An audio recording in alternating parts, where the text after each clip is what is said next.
शांति। शास्त्रों में एक कहानी आती है ऋषि याज्ञवल्क्य की, जिसके अंदर बताते हैं कि एक बारी वो नदी पर स्नान करने के लिए गए हुए थे। स्नान कर रहे थे और ऊपर से कोई बाज पक्षी उड़ रहा था। उसके मुंह में कोई चूहा था, शायद उसने चूहा पकड़ा हुआ था, तो वो चूहा नीचे गिर गया इनके ऊपर, इनके हाथ पे।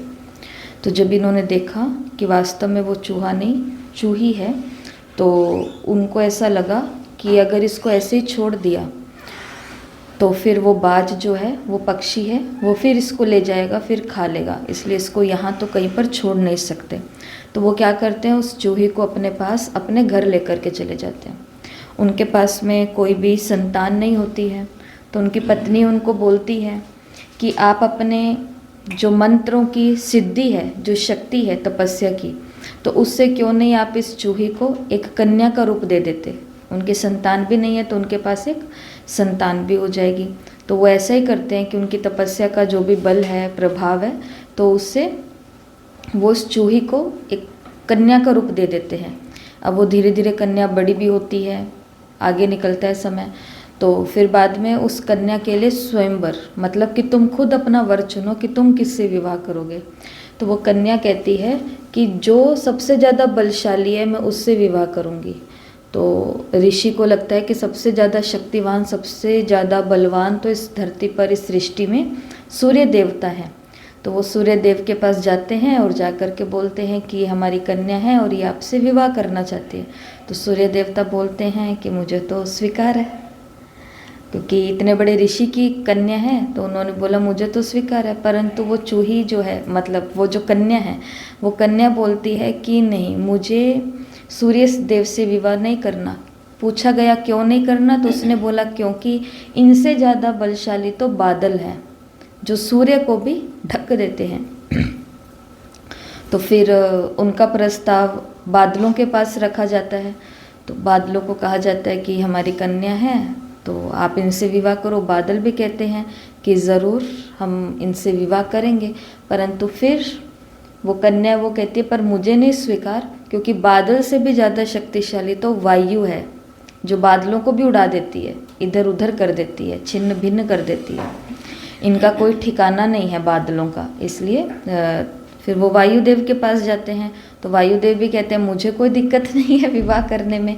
परंतु वो कन्या कहती है कि नहीं, वायु का भी कोई ठिकाना नहीं है, ये भी कभी इधर है कभी इधर है। तो वायु से भी बलशाली कौन, तो पता चलता है वायु से भी बलशाली है पहाड़, जिन्होंने वायु की सीमा को भी छेद दिया।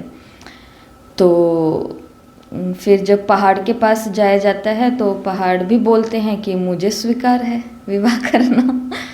पर फिर वो कन्या बोलती है कि इससे पहाड़ से भी बलशाली कौन है, मुझे ये बताओ। तो सब लोग सोचते कि पहाड़ से तो शक्तिशाली कोई है ही नहीं। तो लेकिन पहाड़ खुद बोलते हैं कि मेरे से शक्तिशाली चूहा है, जो मेरे अंदर भी छेद कर देता है।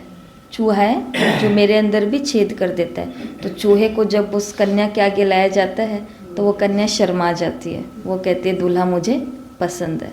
दूल्हा क्यों पसंद आया, क्योंकि उसके मूल जो रूप है, स्वभाव था, तो वो खुद चूही का है। तो कहने का भाव ये है, जिसका जो मूल स्वभाव होता है उसको वो पसंद आ जाता है। अब या फिर जो जिसके जैसा है उसको वही वर सकता है, वही पसंद आ सकता है। तो हम सभी भी कौन है, आत्मा।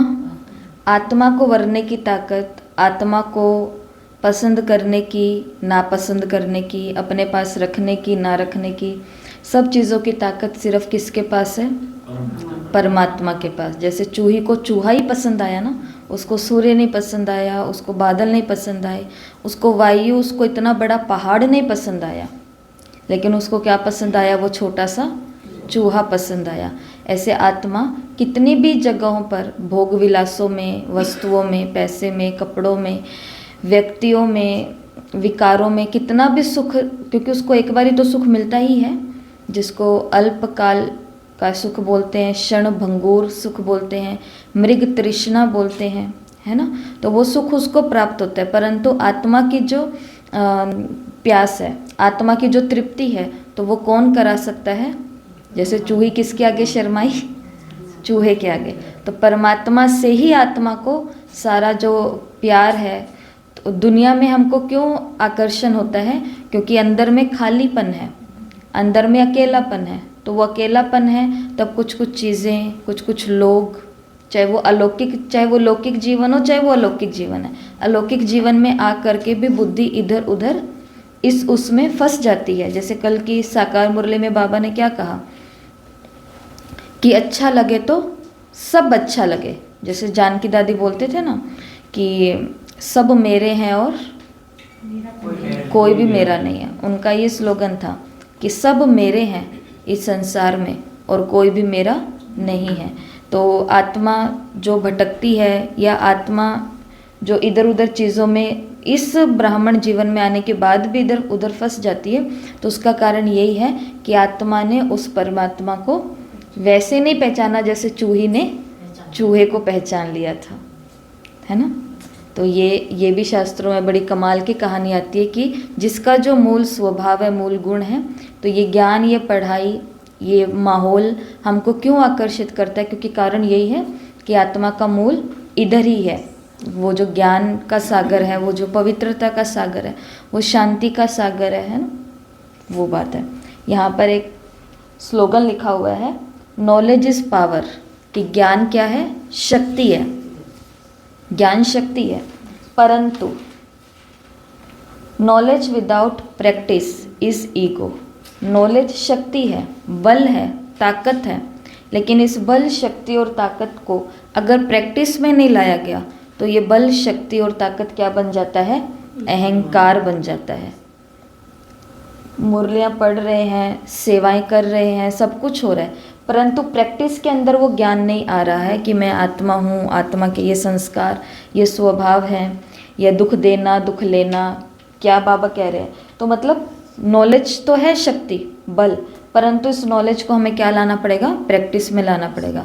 तो मुरली हम यहाँ पर पढ़ रहे हैं, पॉइंट्स भी नोट कर रहे हैं, फिर घर जा कर के हम होमवर्क भी कर रहे हैं और दिन दिन में उनको याद भी कर रहे हैं। जैसे कल भी कुछ ने अपना अनुभव भेजा रिकॉर्ड करके, तो अच्छे उन्होंने अपने अनुभव सुनाए, और वो सबका यही अनुभव है, जिन्होंने भेजा है या नहीं भेजा है। वैसे तो भेजना चाहिए, क्योंकि प्रोसेस जो चल रही है उसका हमें हिस्सा बनना चाहिए, परंतु जो भी आए हैं तो वो अच्छे आए हैं। तो कहने का भाव ये है कि हम पढ़ रहे हैं, घर पे पढ़ रहे हैं, पॉइंट हमको याद रह रहे हैं, पर अब आगे का काम हमको करना है कि अब जो पॉइंट हमने लिखे, जो पॉइंट फिर हम घर जा कर के पूरी मुरली एक बार रिवाइज करते हैं, फिर दिन में एक बारी केवल उन मुरली के पॉइंट्स को आंखें बंद करके कहानी के रूप में याद करना, यहाँ यहाँ यहाँ यहाँ क्या था। पर अब अगला कदम क्या है? उस पॉइंट को अब क्या करना है? प्रैक्टिस भी करना है। जैसे कल की कोई एक पॉइंट बताओ, कल की मुरली की कोई भी एक पॉइंट बताओ। आपको 20 पॉइंट यहाँ बताई गई थी, 10 पॉइंट आपने घर जा कर के लिखी है। कहाँ पे? समाना और समेटना है, ठीक है। आप बाप से भी बड़े जादूगर हो, सहन शक्ति को कमी है, बाबा ने कहा उसको धारण करना है। तो जो भी है, ये जो भी पॉइंट है, अब इन पॉइंट के ऊपर हमको क्या करनी है? धीरे धीरे प्रैक्टिस करनी है। कोई भी एक पॉइंट को पकड़ लो और अब उस पॉइंट की गहराई के अंदर जाना है कि समेटना है और समाना है। तो पूरे दिन के कर्म के अंदर अब क्या करने की कोशिश करनी है? बातों को, चीज़ों को समाना है और समेटना है, बातों को समेटना है। तो ये है बड़ी अच्छी बात है कि नॉलेज, हम बीके बन गए, ब्रह्मा कुमार बन गए, ब्रह्मा कुमारी बन गए, ओम शांति के अंदर आ गए, इतने बड़े कॉलेज, यूनिवर्सिटी, स्कूल के अंदर हमको एडमिशन मिल गई, जहाँ पर एडमिशन हर किसी को नहीं मिलती है। और फिर हमको एडमिशन मिली और हमने अपने लौकिक में भी सबको इधर उधर सबको बता दिया कि हमने उस कॉलेज में, उस स्कूल में एडमिशन ली है। माना हम ओम शांति में जाते हैं, हम ओम शांति में जाते हैं, हम ओम शांति में जाते हैं। तो ऐसे करके हमने स्कूल के अंदर एडमिशन भी ले ली, ठीक है। उस स्कूल के हम स्टूडेंट भी बन गए, माना संस्था तक भी पहुंचा दिया हमें ड्रामा ने, बाबा ने, हमारे कर्मों ने, और हम बीके भी बन गए, ब्रह्मा कुमार भी बन गए, ब्रह्मा कुमारी भी बन गए। पर अब आगे क्या करना है? कोई है जो ब्रह्मा कुमारी बन गई, पर ब्रह्मा कुमारी बनने के बाद अब आगे क्या करना है? नॉलेज तो आ गई, पर अब नॉलेज लेने के बाद में अब क्या करना है? बैठे तो नहीं रहना है, अब क्या करना है? सर्विस करनी है, बांटना है, धारण करना है, स्वरूप बनना है। तो ये हमारा आगे का काम है, जिसमें बाबा की अव्यक्त मुरलियाँ हमें भरपूर मदद देने वाली है। तो आज की मुरली बहुत कमाल की है। जो पहली मुरली है, ओरिजिनल मुरली की जो डेट है वो 14 मई 1970 है। तो आज मुरली के अंदर क्या है? शादी हो रही है, स्वयंवर हो रहा है, सगाई हो रही है, जो भी नाम दे वो हो रहा है। तो आज की मुरली को जो हमने कल 10 नई लोकेशन निकाली थी, दुर्गा मंदिर, हनुमान मंदिर, गणेश मंदिर, याद कर लिया ना लोकेशन? दुर्गा मंदिर, हनुमान मंदिर, गणेश मंदिर, फिर शमशान घाट आ गया, फिर उसके बाद में शिव मंदिर, फिर शीतला मंदिर, फिर काली मंदिर, फिर नदी, फिर नदी के पास तीर्थ स्थान, और तीर्थ स्थान में किसका मंदिर? ब्रह्मा जी का मंदिर। ठीक है, तो ये 10, तो पहली मुरली जो है वो हम इन 10 लोकेशन या 10 स्थानों के द्वारा याद करेंगे। तो आज की मुरली के अंदर बाबा ने समर्पण की बातें की है, बाबा ने विवाह की बातें की है, सगाई की बात हुई है। तो जब कोई भी शादी होती है या कुछ भी ऐसा कार्यक्रम होता है तो शहनाई तो बजती है ना, बजती है। तो चलो आंखें बंद कर लो और इस गीत के बोल सुनो। और ये गीत के बोल ऐसे सुनना इस स्थिति में कि आज शादी किसकी हो रही है? किसकी है? मेरी शादी है। यहाँ पर 2 कन्याओं का, कुमारियों का समर्पण है। ठीक है, तो आज जो भी हैं, हम सभी, आप सभी, तो भाई हैं, माताएं हैं, बहनें हैं, जो भी हैं, तो सबको आज क्या समझना है? अपने आप को कन्या। पूरे दिन में अपने आप को यही समझना है कि मैं कौन हूँ? कन्या हूँ। और किसके साथ मेरी शादी हो रही है? स्वयं शिव के साथ में, जो जगत नियंता है, विश्व रचयिता है, पालन करता है। तो उसके साथ में मेरी जो सत्यम, जो सुंदरम है, जो एवर सुंदर, एवर प्योर है, तो वो आज बारात लेकर के आ रहे हैं। तो सबसे पहले शहनाई, तो ये शहनाई का गीत सुनते हैं। तो आंखें बंद।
तो सबसे ऊंची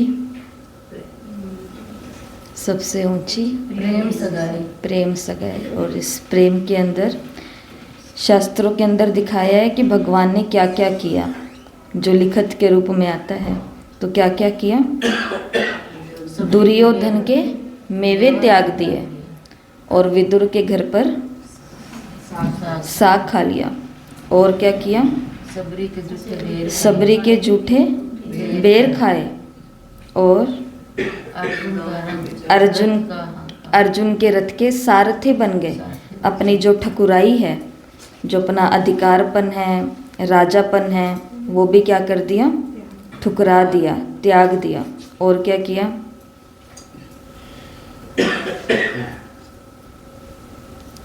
सबसे ऊंची प्रेम सगाई, सबसे ऊंची प्रेम सगाई।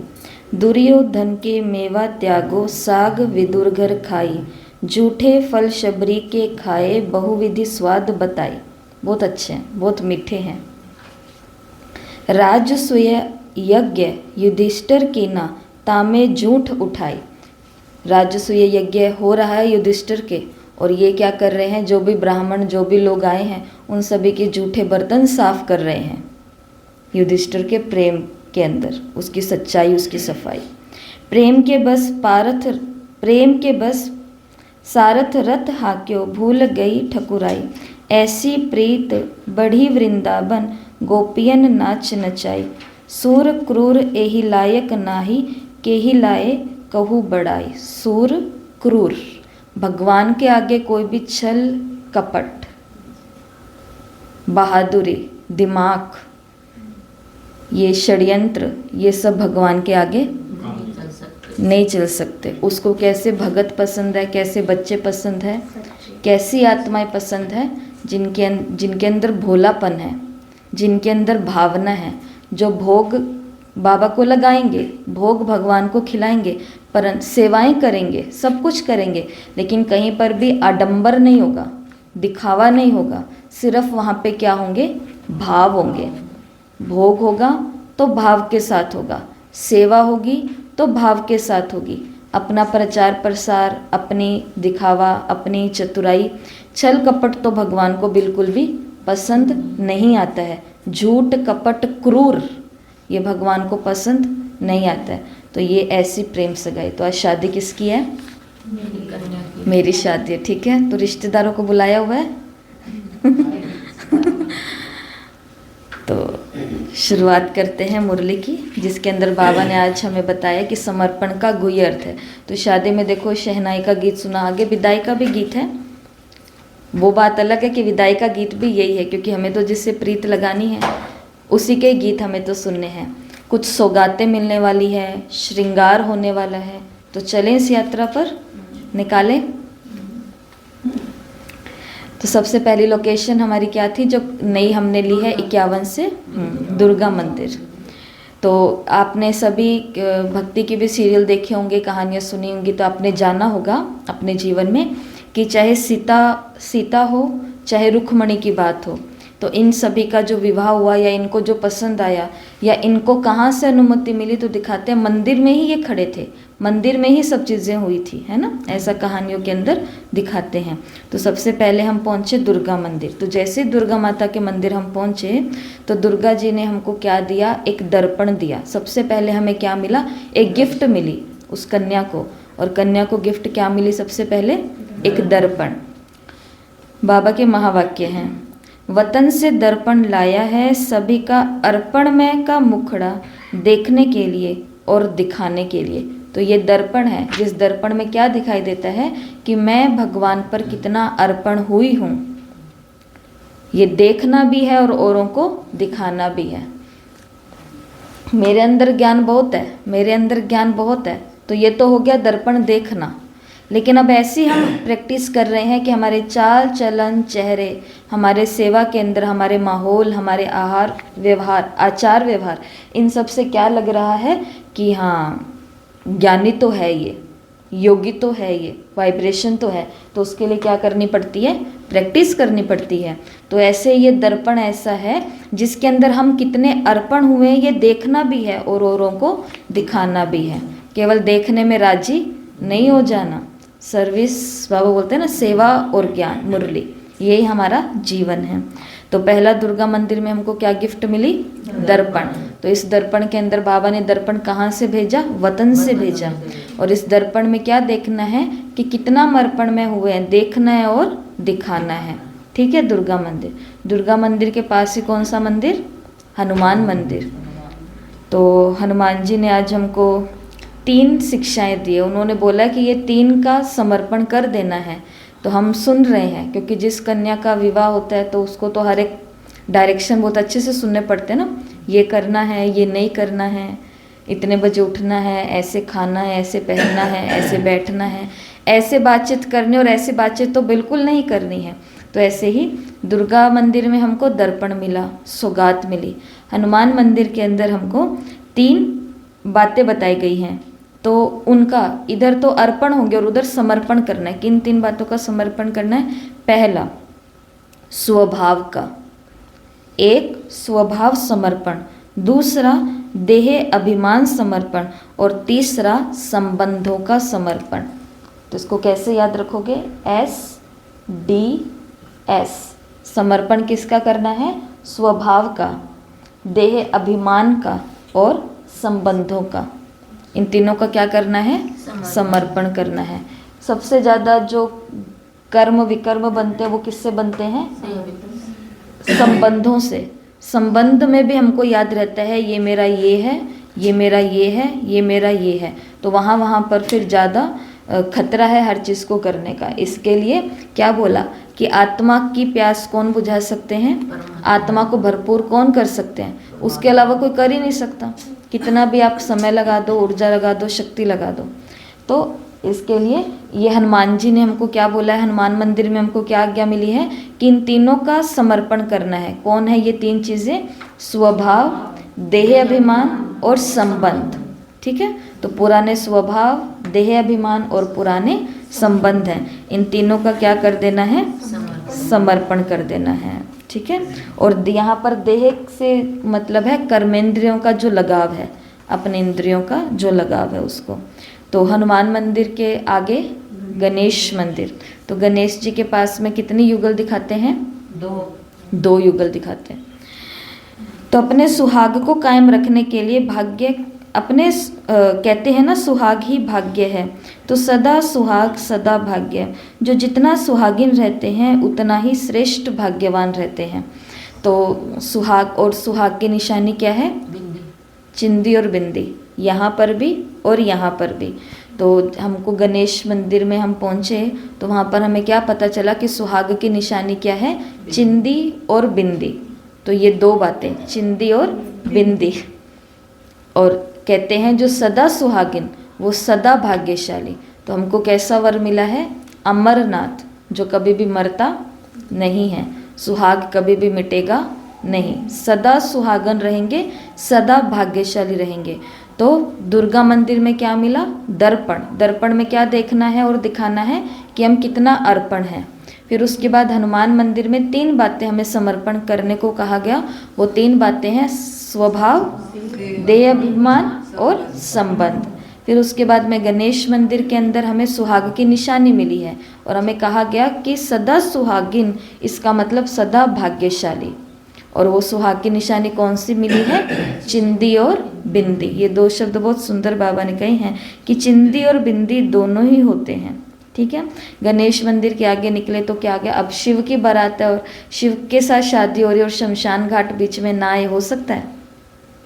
शमशान घाट तो ज़रूरी है बीच में, पर शमशान घाट के अंदर आज 4 हमको बातें और सिखाई गई हैं। 3 बातों का करना है समर्पण, गणेश मंदिर के द्वारा हमें पता चला, हनुमान मंदिर के द्वारा। शमशान घाट के अंदर 4 हमें बातें कही गई। देखो कितना सुंदर आज बाबा के ये महावाक्य है। तो ये है दहेज। दहेज के मतलब जो चीज़ें हमें साथ रखनी होती है, दहेज उसको कहा जाता है ना। जो हम अपने नए घर के अंदर जाएंगे तो उधर साथ लेकर के जाएंगे। तो इधर हमको दहेज मिल रहा है, कहाँ पर? शमशान में। और उस दहेज के अंदर 4 बातें हैं जो हमको अपने पास रखनी है। कौन सी है वो 4 बातें? एक तो सदैव जीवन का उद्देश्य सामने हो। तो आपको पहले चारों शब्द सुना देती हूँ जो बाबा की राइम है। उद्देश्य, आदेश, संदेश और स्वदेश। उद्देश्य, आदेश, संदेश और स्वदेश। अब वही बात हो गई कि हम बीके तो बन गए, अब बन गए तो अब आगे क्या? योगी बन गए, ज्ञानी बन गए, ब्रह्मा कुमारी बन गए, ब्रह्मा कुमार बन गए, सब कुछ बन गए। अब बन गए तो अब आगे क्या करना है? तो हमारे जीवन का क्या उद्देश्य है? तो जीवन का क्या उद्देश्य होना चाहिए? गीता के अंदर लिखा हुआ आता है कि सभी प्राणियों का हित करना है, सभी प्राणियों पर उपकार करना है, सभी प्राणियों का हित करना है, सभी प्राणियों पर उपकार करना है। तो हमारे अंदर से ज्ञानी बन गए हैं, परंतु इंसानियत नहीं खत्म होनी चाहिए, भावनाएं नहीं खत्म होनी चाहिए। भक्ति के अंदर भावना होती है ना, और ज्ञान के अंदर आते हैं तो धीरे धीरे क्या हो जाती है? वो भावना खत्म होने लगती है। खत्म नहीं होने देनी है। भगवान के प्रति, भगवान के भोग के प्रति, भगवान के चीज़ों के प्रति, मुरली के प्रति, भगवान की एक एक वस्तु जो यहाँ पर पड़ी है, तो इसके लिए भावना कभी भी खत्म नहीं। मतलब कि अगर हम, याद आता है जब हम मंदिरों में जाते थे तो मंदिर का अगर झाड़ू भी हमको इधर उधर कहीं पर पाम में दिख गया या कुछ हो गया तो हम उसको ऐसे देख करके छोड़ के थोड़ी ना आ जाते हैं, उसको बड़ी भावना से। एक कागज जैसी चीज भी वहाँ पर रफ ऐसा घूम रहा है तो भी उसको सिर पे लगा करके, फटे पुराने को भी साइड में करते थे। हाथ से मिस्त्री का दाना गिर जाता है, सारे देखो पैर होते हैं, फिर भी उठा करके उसको ऐसे लगा करके। कई तो हैं जो खा भी लेते थे भावना के अंदर, और कई हैं जो चींटियों के पास या किनारे पे कि पैर में नहीं आना चाहिए। पर कभी कभी ज्ञान मार्ग में आने के बाद में, ज्ञानी बनने के बाद में क्या हो जाता है? हमारी धीरे धीरे भावनाएं खत्म होने लग जाती हैं। तो भावनाओं को बिल्कुल भी खत्म नहीं। तो इसके लिए जीवन का उद्देश्य क्या है? ये दहेज में मिला, ये तुम्हें साथ रखना है अपने। फिर आदेश क्या है? आदेश मतलब भगवान की आज्ञा क्या है? भगवान केवल कहता नहीं है, उसके कहने का तरीका ही ऐसा है जो हमको लगता है कि बाबा ने कहा है। बाबा ने कहा नहीं है, बाबा ने हुक्म किया है। बाबा, जैसे अभी हमारी साकार मुरलियों में नीचे वरदान लिखा हुआ था ना, स्लोगन से ऊपर वरदान लिखा हुआ था, आज का वरदान। तो वहाँ पर पहले कुछ साल पहले वरदान नहीं लिखा हुआ आता था, वहाँ पे फरमान लिखा हुआ आता था। जो पुराने भाई बहन है उन्होंने तो फरमान ही पढ़ा हुआ है। तो फरमान का मतलब क्या होता है? आज्ञा, आदेश। लेकिन जब देखा गया कि आज्ञा, भगवान का तो फरमान लिख करके भेज दिया, परंतु इस फरमान को पूरे दिन में कोई भी प्रैक्टिस में नहीं लेकर के आ रहे हैं, तो उसको वहाँ से क्या कर दिया? वरदान। वरदान का मतलब क्या होता है? देने वाले ने दे दिया, अब तुम जितना यूज़ करो। जैसे हमको अमृत वेला सबके नसीब में है, मुरली क्लास सबके नसीब में है। वरदान तो भगवान ने इन सांसों का, समय का सबको दिया है, पर कोई है जो इस वरदान का फ़ायदा उठा रहे हैं और कोई है जो इस वरदान का फ़ायदा नहीं उठा पा रहे हैं। तो फरमान का मतलब है आदेश, आज्ञा। तो 4 चीज़ें अपने साथ रखनी है कि मेरे जीवन का उद्देश्य क्या है। शमशान घाट में याद रखना, मेरे जीवन का उद्देश्य क्या है, भगवान का आदेश क्या है, बाप का आदेश क्या है। फिर तीसरी बात है संदेश।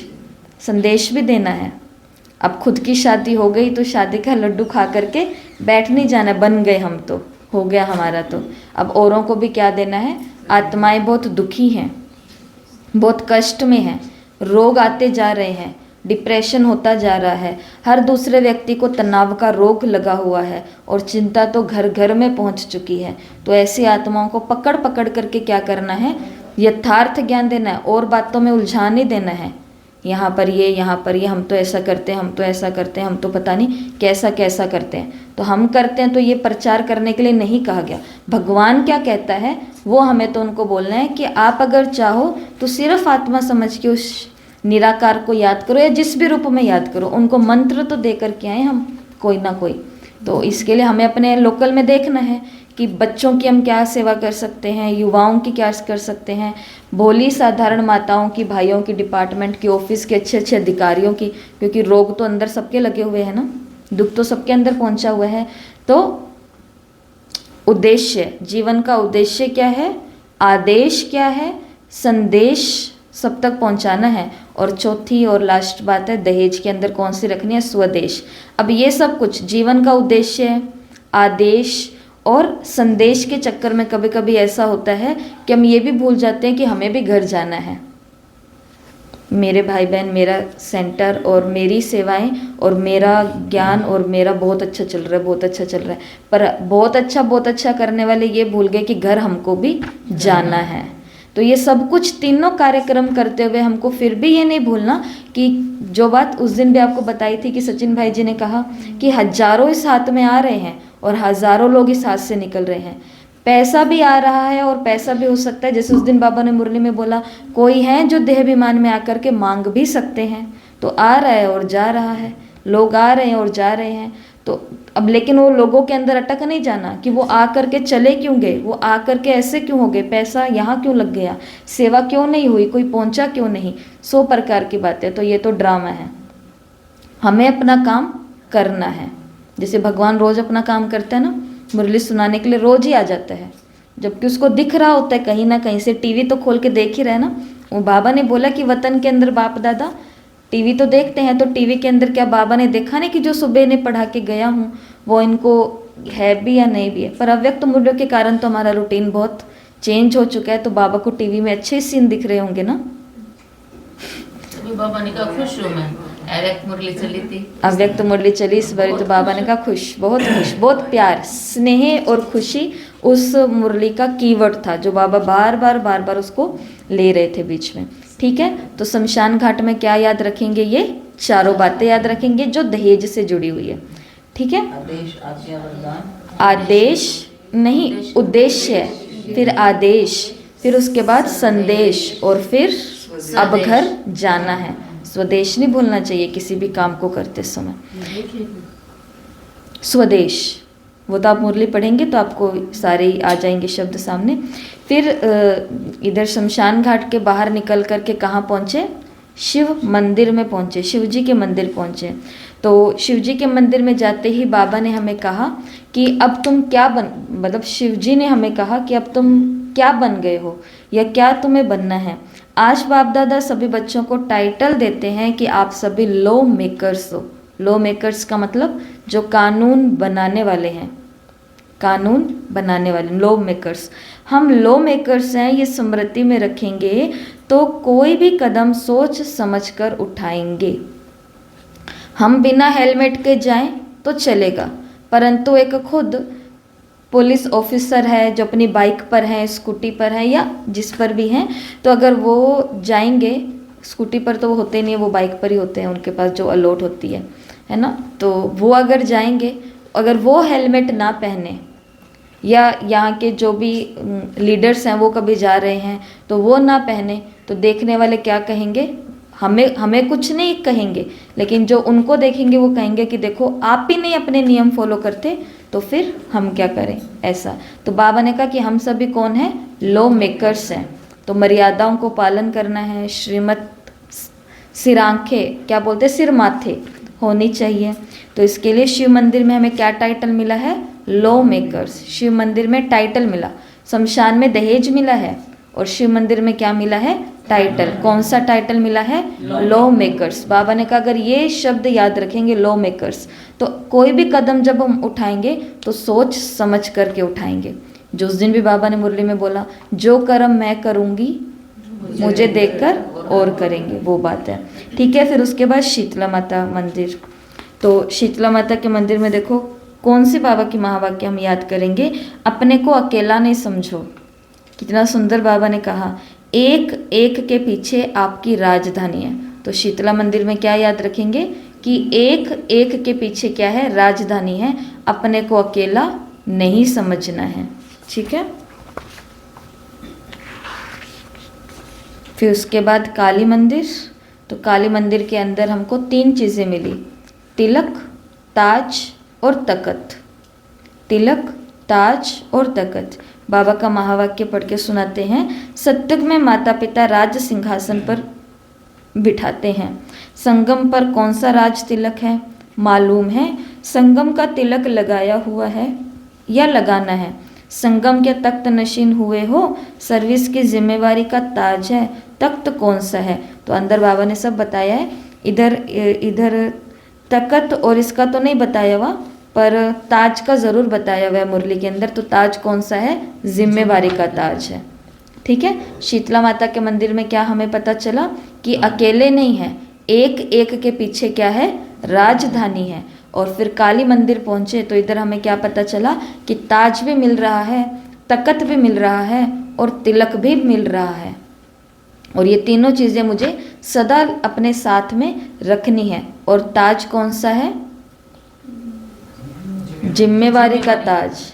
इतना खुद को हल्के में नहीं लेना कि पहुंच गए ठिकाने पर तो काम पूरा हो गया। जिम्मेवारी तो अब शुरू हुई है। हम किसी मंदिर में, किसी और धर्म स्थान में, गुरुद्वारे में, चर्च में या कहीं पर भी हम जाते थे तो किसी की आंख हम पर नहीं रहती थी कि ये देखो हनुमान जी के मंदिर जा रहे हैं तो भी लहसुन प्याज खा रहे हैं। किसी ने कहा आज तक? किसी की हिम्मत ही नहीं थी कहने की, क्योंकि ऐसा कुछ चैलेंज ही नहीं था, चैलेंज, ओपन चैलेंज ही नहीं किया हुआ था। या फिर हम कहीं पर भी गए, हनुमान जी के मंदिर गए, चलो फिर हनुमान जी के मंदिर गए तो वहाँ जा कर के भी अगर कुछ असभ्य चीज़ें दिख रही है तो किसी ने नहीं बोला कि तुम बाल ब्रह्मचारी हनुमान के मंदिर में खड़े हो, ऐसा तुमको संकल्पों की भी रचना नहीं करनी, तुमको ये सोचना भी नहीं है। पर किसी ने कुछ नहीं बोला। लेकिन जैसे ही ओम शांति के अंदर आएंगे तो लोगों की आंखें 2 से कितनी हो जाएंगी, 4 हो जाएंगी, 2 आगे और 2 और वो सारी आंखों का केंद्र कौन होंगे, वो होंगे जो रोज यहाँ पे आ रहे हैं। तो जिम्मेवारी बढ़ी या नहीं बढ़ी? जिम्मेवारी बढ़ी है। तो भगवान ने, कल बाबा ने बोला मुरली में कि मैंने तुम्हारा शो किया ये बता करके कि तुम एक आत्मा हो, दिखा दिया ना। ऐसे ही अब तुम्हें क्या करना है, बाप का शो करना है। तो जिम्मेवारी समझेंगे तभी शो कर पाएंगे, लेकिन वरना कदम कदम पर क्या होती रहेंगी, अवज्ञाएं होंगी, कदम कदम पर गलतियां होंगी, कदम कदम पर मिस्टेक होती रहेंगी। इसके लिए कौन सा ताज, जिम्मेवारी का ताज। कहाँ? काली मंदिर, ताज, तकत और तिलक। वहाँ से हम पहुँचे नदी में, ठीक है। तो नदी में जैसे हम बैठे तो नदी के अंदर हम नाव में बैठे तो नाव चलाने वाला कौन होता है, ये खिवैया या नाविक जिसको बोलते हैं खिवैया। तो उस खिवैया ने हमें बोला, क्योंकि हम तो शादी के लिए जा रहे हैं ना, तो उसने बोला कि भाई शादी भी ये 2-3 प्रकार की होती है। तो हमने पूछा कौन सी, तो उसने बोला एक होती है ब्राह्मणों के द्वारा, एक होती है कोर्ट के द्वारा और एक होती है मंदिरों या गुरुओं के द्वारा। 3 हो गई ना। तो उसने हमें, नाविक ने हमें क्या, खिवैया ने हमें क्या बताया, शादी भी ये होती है। कौन कौन सी? ब्राह्मणों के द्वारा होती है, कोर्ट मैरिज होती है और मंदिर के अंदर भी, मंदिर या गुरु भी कराते हैं। मतलब सीधा कोई चला गया तो वो करा देंगे, ऐसा। तो हमने ये वाली पॉइंट याद कर ली कि नदी के ऊपर हमको क्या पॉइंट मिली नाम में, कि शादी 3 प्रकार की होती है। चलो अब हम पहुंच गए डेस्टिनेशन पर जहाँ पर शादी होने वाली है। और वहाँ पर जाकर के हमने क्या देखा कि शादी जहाँ हो रही है वो वहाँ ब्राह्मण भी हैं, वहाँ गुरु भी है, वो स्थान मंदिर भी है और वहाँ पर कोर्ट भी है। तो वो स्थान कौन सा है? मधुबन। मधुबन के अंदर ब्राह्मण भी हैं, वो ब्राह्मण लॉ मेकर्स भी हैं और वहाँ पर स्वयं गुरु भी हैं। वो स्थान तीर्थ है, मंदिर है। तो तीर्थ स्थान पर कौन सी पॉइंट याद रखेंगे, ये मधुबन मंदिर भी है, चैतन्य मंदिर है। इस मंदिर के बीच आत्मा और परमात्मा की लगन होती है। आत्मा और परमात्मा का विवाह कहाँ होता है? मंदिर मधुबन जो चैतन्य मंदिर है वहाँ पर। साथ साथ कोर्ट का जो रिवाज है वो भी यहाँ से शुरू होता है। सुनाया है ना कि आप लॉ मेकर्स हो।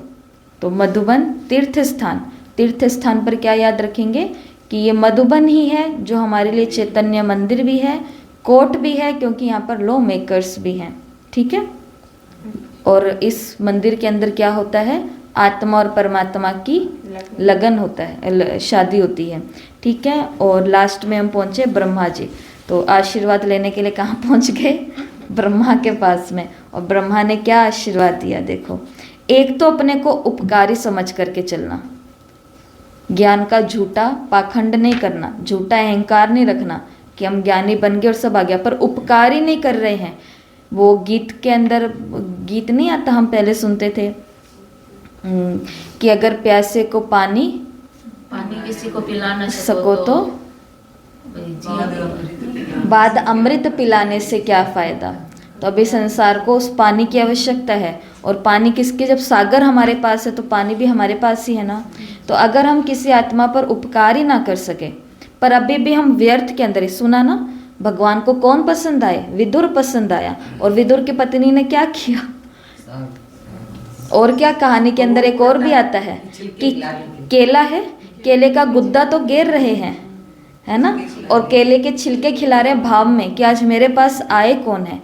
ऐसी भावना होनी चाहिए कि आज मेरे घर आए कौन है। शबरी का दिखाया कि बेर कोई खट्टा या कोई खारा नहीं चला जाए, इसके लिए थोड़ा सा टेस्ट करती रहती हूँ और खिलाती हूँ। ये नहीं सोच रही है कि भगवान को जूठा कैसे खिलाऊं, लेकिन भावना। अब हमें अपनी चेकिंग करनी है, क्या इतनी भावना, क्योंकि बिना भावना के तो किसी आत्मा का उपकार हम कर ही नहीं सकते हैं ना, कर ही नहीं सकते हैं। तो अंदर में वो भावना, तो ब्रह्मा जी ने हमें क्या आशीर्वाद दिए, 3 आशीर्वाद दिए।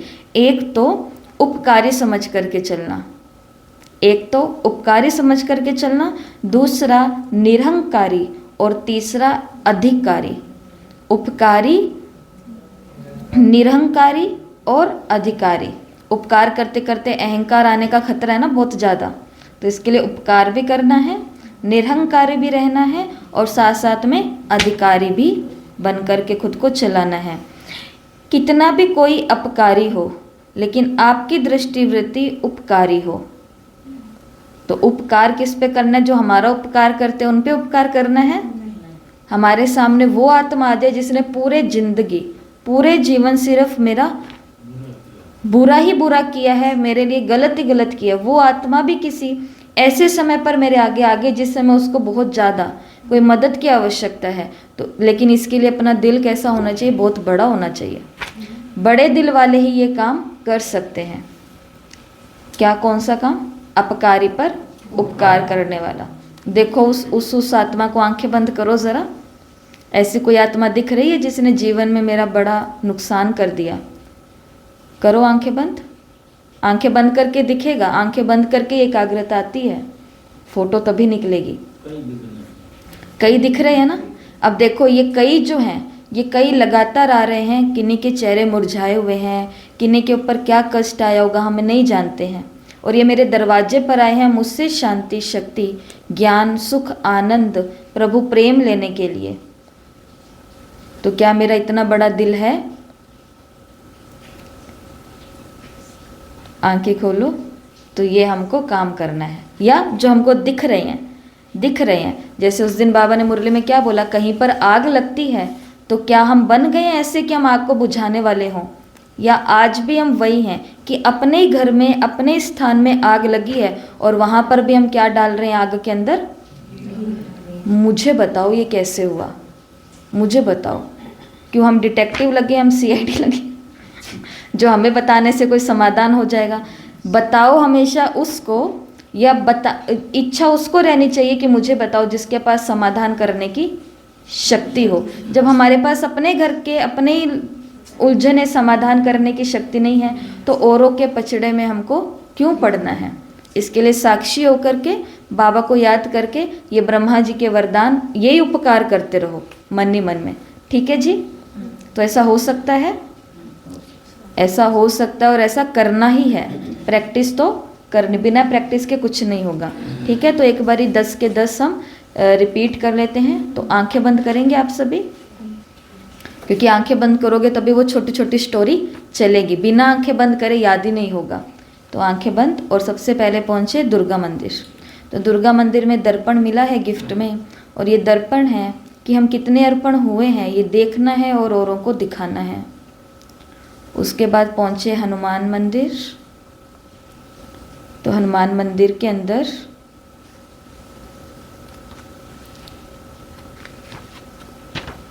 तीन बातों का समर्पण करवाया गया। SDS, स्वभाव, देहाभिमान और संबंध। लगन के लिए इन तीनों का समर्पण करना पड़ेगा। फिर वहाँ से पहुँचे गणेश मंदिर, जहाँ पर चिंदी और बिंदी मिली। सदा सुहाग, सदा भाग्य, सदा सुहागिन, सदा भाग्यशाली। फिर वहाँ से शमशान घाट, जहाँ पर मुझे 4 बातें दहेज में दी गई। मेरे जीवन का उद्देश्य, बाप का आदेश, बाप का संदेश और मेरा स्वदेश। शमशान घाट से आगे शिव मंदिर, जहां मुझे टाइटल दिया गया कि मैं लॉ मेकर हूं। अगर खुद को लॉ मेकर समझेंगे तो हर कदम उठाने से पहले सोचेंगे, सोच समझकर हर कदम उठाऊंगी। शिव मंदिर के आगे शीतला मंदिर, जहाँ मुझे ये पता चला कि मैं अकेला नहीं हूँ, एक एक के पीछे राजधानी है। शीतला मंदिर के आगे काली मंदिर,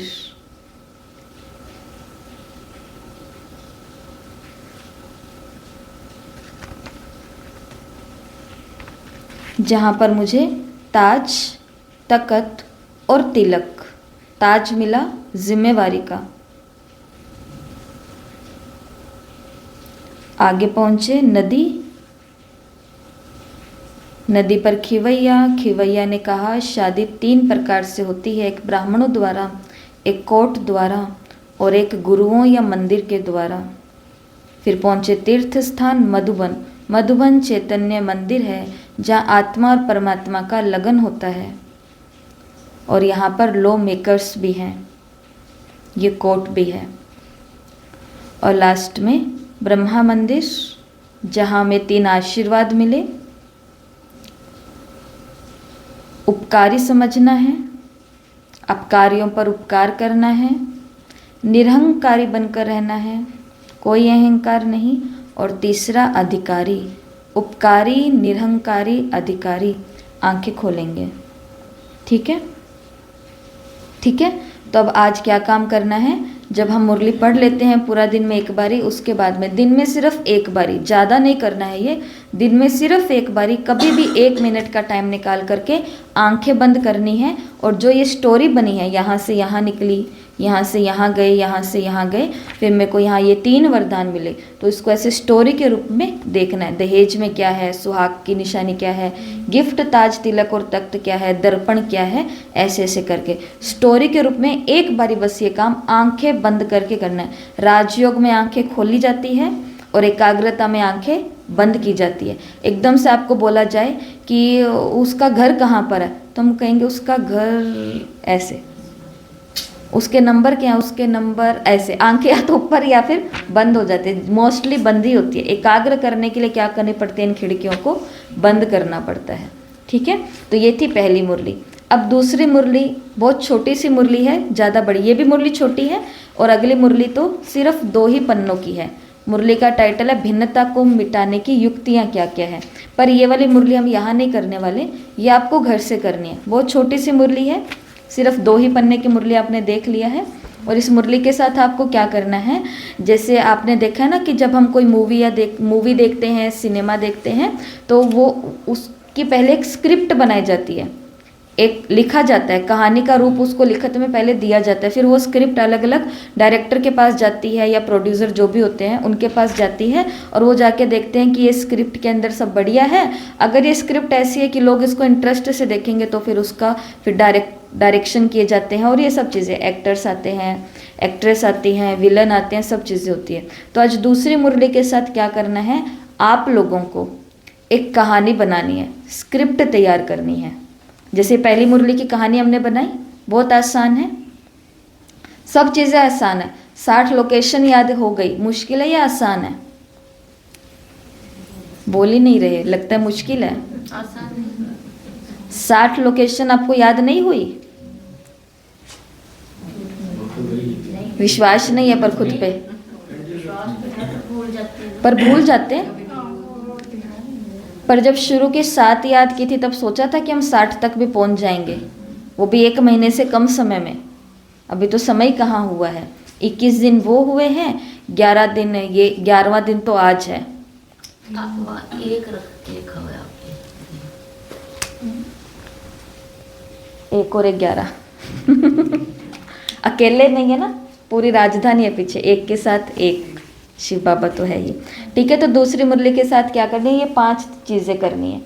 तो रिवर्स क्रोनोलॉजिकल, इसका मतलब क्या होता है, जैसे आपने कई सारी मूवी देखी होगी या कई सीरियल ऐसे देखे, मूवी होती है तो उसके अंदर क्या करते हैं, इसको बोलते हैं कि जो चीज़ लास्ट में, जैसे लास्ट में किसी को मार दिया गया है, किसी का एक्सीडेंट हो गया, कोई ऊपर से गिर गया, किसी का हेलीकॉप्टर फट गया, कुछ भी हुआ, तो वो सीन पहले दिखाया जाता है सस्पेंस के लिए, है ना, ऐसा होता है, वो पहले दिखाया जाता है। जैसे राम की सीता चुराई गई, तो ये मानो उस मूवी के अंदर, 2 घंटे की मूवी के अंदर ये पहले दिखा देंगे कि हीरोइन को चुराया गया, ये पहले दिखा दिया। अब बाद में फिर वो जासूसी निकलेगी, पूरी सीआईडी फोर्स निकलेगी जो ये पता करेगी कहाँ से क्या हुआ था, कहाँ से एक एक सबूत बटोरेंगी। तो इसको बोलते हैं रिवर्स क्रोनोलॉजिकल, क्या बोलते हैं इसको, क्रिएशन बोलते हैं। तो माना सबसे पहले क्या क्रम दिखाना है, उल्टे से शुरू करना है। जैसे आज की मुरली में बाबा ने कहा है 2 बातें पता चलेगी इसके अंदर। तो अपनी कहानी के अंदर सबसे पहले बताना कि आज मैं 2 बातें बताने वाली हूँ, ऐसी 2 बातें जो इतनी सुंदर है या इतनी खतरनाक है, इतनी भयंकर है, जिससे जीवन में ये हो जाएगा, जीवन ही पलट जाएगा। जब फिर उसके बाद में है प्रोटागोनिस्ट, इसका मतलब होता है जो, क्या होता है, नायक। इसको बोलते हैं एक्टर, जो हमारे मूवी का एक्टर है, नायक है। ऊपर वाले का है क्रम उल्टा, ऐसे लिख दो, उल्टे क्रम का जो सबसे नीचे का भाग है वो ऊपर कर दो, ठीक है। और इसका मतलब क्या होता है, एक्टर मतलब नायक। तो नायक, स्टोरी के अंदर नायक कैसा होना चाहिए, आप कोई मूवी देख रहे हो और नायक उसके अंदर बहुत बीमार है, बहुत ढीला ढाला है, बहुत सुस्त है, बहुत उजड़ा हुआ है, तो वो मूवी किसी को अच्छी लगेगी। तो नायक हमेशा कैसा होना चाहिए, बहुत स्ट्रॉन्ग होना चाहिए, बहुत एक्टिव होना चाहिए, बहुत ब्रिलियंट होना चाहिए, बहुत क्रिएटिव होना चाहिए। तो ऐसे ही आज की स्टोरी के अंदर दूसरा काम क्या करना है, नायक ढूंढना है। नायक कौन है इसका, तो वो आपको पता चल जाएगा, हीरो। जरूरी नहीं है, हम भी हो सकते हैं। ठीक है, तो पहला रिवर्स करना है, जो सस्पेंस जो नीचे है थ्रिलर, तो उसको ऊपर लेकर के आना है। ठीक है, दूसरा क्या है, नायक। चलो फिर मैं, ऑब्स्टिकल का मतलब क्या होता है, जो परिस्थिति आ रही है, जैसे कि मानो ऐसा दुनिया में होता है ना, बहुत केस ऐसे हुए हैं, कोई नई बात नहीं है ये। किसी का 10 दिन के बाद में फुटबॉल का मैच है ना, और वो फिनाले तक पहुंचा हुआ है, फाइनल मैच है, और फाइनल के अंदर उनकी टीम है और वो उस टीम का मेन लीडर है या फिर मेन खिलाड़ी है, तो प्लेयर है। तो फिर लेकिन क्या होता है, 10 दिन पहले ही, उसके खेल से 10 दिन पहले ही उसका एक ज़बरदस्त एक्सीडेंट होता है और एक्सीडेंट में दोनों टांगे चली जाती है।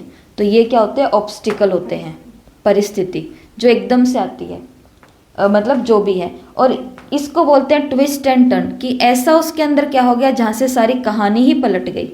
जैसे कि उसका एक्सीडेंट हुआ एकदम से, अब एकदम से एक्सीडेंट हुआ और उस दिन मानो लाइट चली गई, अब हमको अंदर में क्या होगी, बेचैनी होगी। अब आगे क्या हुआ होगा, आगे उसने फुटबॉल मैच खेला होगा कि नहीं खेला होगा, उसने कैसे खेला होगा, क्या उसको बाहर निकाल दिया गया होगा।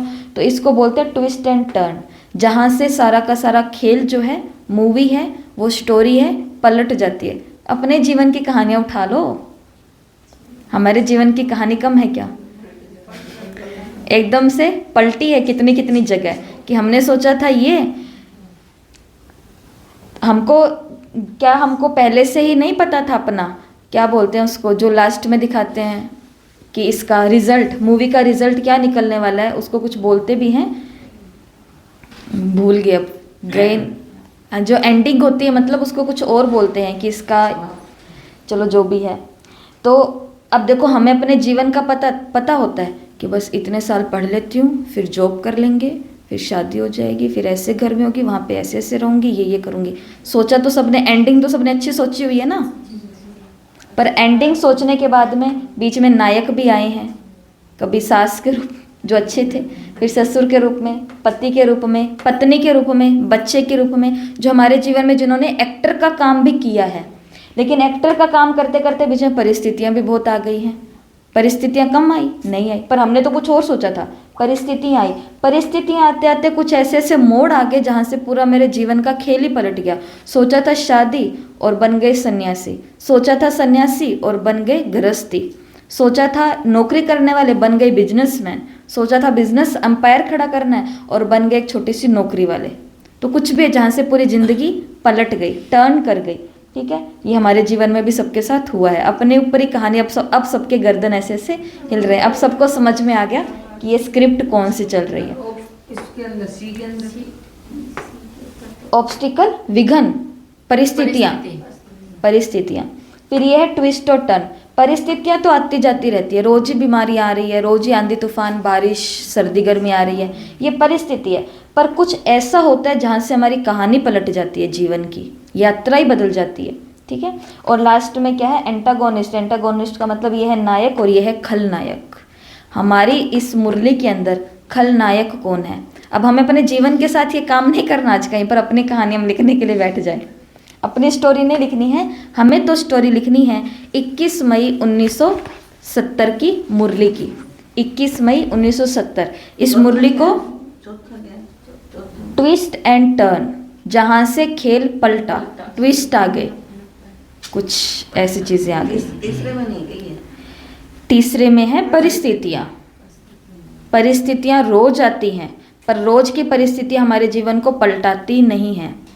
ठीक है, रोज के लोग हमको दुख दे रहे हैं, पर वैराग आता है क्या? वैराग नहीं आता। पर एक किसी आत्मा ने ऐसा कुछ हमारे लिए कर दिया या कुछ हो गया तो पूरे संसार से वैराग आ जाता है। तो वो है ट्विस्ट एंड टर्न, वो है ऑब्स्टिकल जो रोज आ रहे हैं, परिस्थितियाँ। तो अब खैर, अब आप ये ऑडियो सुनते रहना तो आपको और क्लियर होता रहेगा।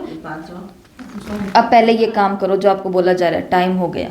अब क्या काम करना है आज की मुरली के साथ में, इन पांचों को लागू करना है। नायक खलनायक कौन है, एंडिंग कौन सी है, परिस्थितियाँ कौन सी है, और ट्विस्ट एंड टर्न कहाँ से आ रहे हैं, जहाँ पर ये पूरी की पूरी मुरली पलट जाती है। मुरली की एक कहानी बनानी है। मुरली को सीधा पढ़ो, उल्टा पढ़ो, बीच में से पढ़ो, आगे से पढ़ो, पीछे से पढ़ो। आपकी मुरली है, आपका काम है, जैसे करना है वैसे इस मुरली के साथ करो। पर आज एक कहानी तो हमें ज़रूर बनानी है। आज सबको स्क्रिप्ट राइटर तो ज़रूर बनना ही बनना है। जब हम बहुत कुछ सीख रहे हैं तो ये एक काम भी सीख लें, और ये नहीं हमको भूलना है कि ये भगवान का ही आदेश है। मुरलियाँ अगर उसकी है, मुरलियों से जुड़ी हुई जो भी बातें, विधियाँ हमको बताई जा रही है, तो ये किसी व्यक्ति विशेष का नहीं है।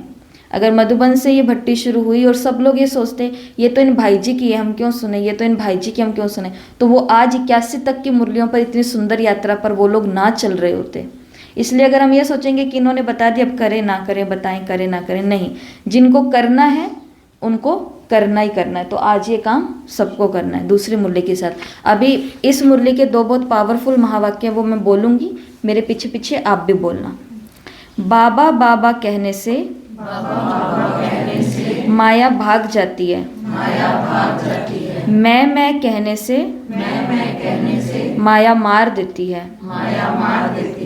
यह था पहला वाक्य। दूसरा, बाबा बाबा की ढाल सदैव अपने साथ रखो, इस ढाल से फिर जो भी विघ्न है वो खत्म हो जाएंगे। ठीक है, तो ये आज दो काम करने। कौन से दो काम? कि एक तो जो पहली मुरली चली है, आंखें बंद करके एक बार उसको थोड़ा सा देख लेना, याद कर लेना। दूसरा, आज एक कहानी बनानी है दूसरी मुरली के ऊपर। ओके, तो हो गई शादी। बताओ, दहेज मिल गया, सुहाग की निशानी मिल गई, सब कुछ हो गया। पांचवा है खलनायक। खलनायक, विलन। ठीक है, और शांति। सगत मुरली प्रोजेक्ट जो है बहुत कमाल का प्रोजेक्ट है। पहले क्या है कि मुरली पढ़ते थे तो मुश्किल से 4-5 पॉइंट्स याद होती थी, और अभी क्या है काफ़ी ज़्यादा याद होने लगी। और सबसे बड़ी बात है कि दीदी ने हमारी मन बुद्धि को बिजी कर दिया है। जब भी हम व्यर्थ में जाते हैं तो उसी समय हमें मुरली की पॉइंट्स याद करने शुरू कर देते हैं, तो जिससे कि व्यर्थ बिल्कुल ही ना के बराबर हो गया है, काफ़ी हद तक कंट्रोल हो गया है। तो मुझे तो पर्सनली इससे बहुत ज़्यादा फायदा हुआ है और मैं समझती हूँ कि बाकी भाई बहनों को भी बहुत लाभ हुआ होगा। ओम शांति। देखो, जो मैंने सोचा था कईयों ने तो वो भेजा है लिख करके, बोल करके, जिसके अंदर उन्होंने बोला है कि जो मेरे को लगा था ये करना ही इसलिए शुरू किया था हमने, या बाबा ने इसलिए टच किया था क्योंकि जो वहाँ पे पुरुषार्थ चल रहा है वो बहुत तकड़ा पुरुषार्थ चल रहा है। मतलब बहुत, अगर आप देखोगे तो आपके रोमांच खड़े हो जाएंगे कि बाबा के मुरली के साथ में इतना कुछ भी हो सकता है। मतलब मुरली ही जीवन भी बन सकता है। अभी तक हमने केवल सुना था, लेकिन फिर सोचा कि ये तो क्लास इतनी आगे निकल गई और अगर हम अपनी क्लास की माताओं को पकड़ाएंगे तो वो तो पहले बोल देंगे कि दीदी ये तो फ़ोन के ऊपर तो वो बिल्कुल भी नहीं कर सकेंगे। तो फिर उसके लिए सोचा यही था कि यहीं से शुरू करते हैं, शुरू से शुरू करते हैं इन लोगों के लिए। और देखो, कईयों ने फिर यही रिकॉर्ड करके भेजा है, वही चीज़ जो मेरे को फील हुआ कि हमारी वो चीज़ पीछे छूट गई थी, लेकिन अब हमने भी शुरू से जो मैं कल बोल रही थी कि दौड़ चल रही है, बहुत ज़बरदस्त दौड़ चल रही है। उस दौड़ के अंदर, छोटी सी दौड़ में धीरे धीरे भागते भागते क्या पता हम भी उस लक्ष्य को 1 साल के अंदर 6 महीने तक, जिस आत्मा ने 6 महीने तक लगातार अव्यक्त मुरलियाँ पढ़ ली, लगातार का मतलब लगातार, उसके जीवन में एक अद्भुत घटना घट जाती है। उसको मुरलियाँ ही मुरलियाँ सब जगह दिख रही है। हर एक कुर्सी के अंदर भी मुरली का पॉइंट याद आ जाएगा, दर्पण के अंदर भी याद आ जाएगा, बोर्ड के अंदर भी याद आ जाएगा, कोर्ट को देखते भी याद आ जाएगा, सब जगह सिर्फ मुरली। लेकिन इसके लिए समय चाहिए 6 महीने का। तो इसके लिए बहुत अच्छे अनुभव हैं। कुछ ने नहीं भेजे, उनको भेजने चाहिए थे पर नहीं भेजे। पर अभी हमारा काम तो रुक नहीं रहा है। जो चीज़ रोज़ भेजी जाती है उसके ऊपर आपको होमवर्क दिया जाता है, वो होमवर्क आपको ज़रूर भेजना चाहिए। बाकी क्लास की भी माताओं ने अच्छे अनुभव भेजे।